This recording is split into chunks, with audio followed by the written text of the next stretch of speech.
वन्दिभाविदेवेश जगन्निवास अमी च त्वयाः सर्वे सहैवा समास्मदीयैरपि योधमुख्यैनां बहवो भुवेगाः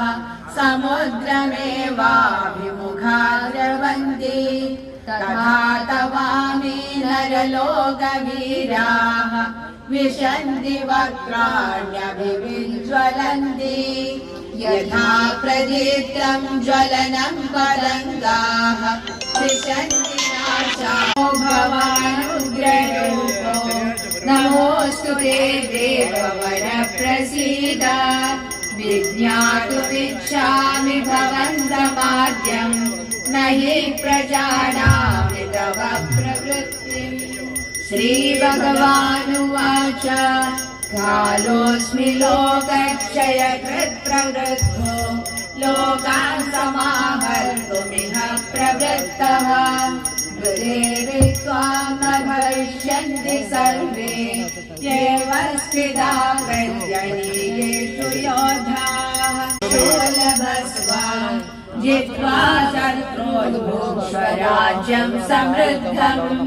मयैवैते निहतासाशिम् द्रोणं च भीष्मं च जयद्रथं च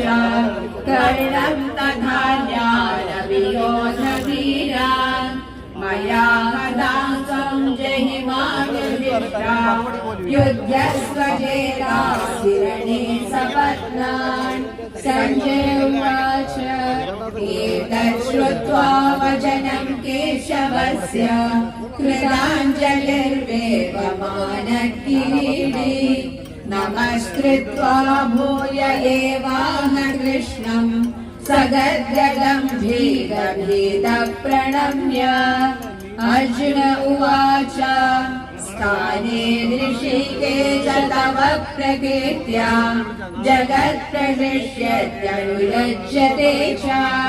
रक्षांसि सर्वे नमस्यन्ति च सिद्धसङ्घाः कस्माच्च तेन न मेयन्महात्मन् गरीयसे ब्राह्मणोऽप्यादिगत्रे अनन्तदेवेश जगन्निवास त्वमक्षरं सत्तत्परं यत् त्वमादिदेव पुरुषः पुराण विश्वस्य परं निधानम् वेत्तासि वेद्यं च परं च धाम त्वया तदं विश्वमनन्तम्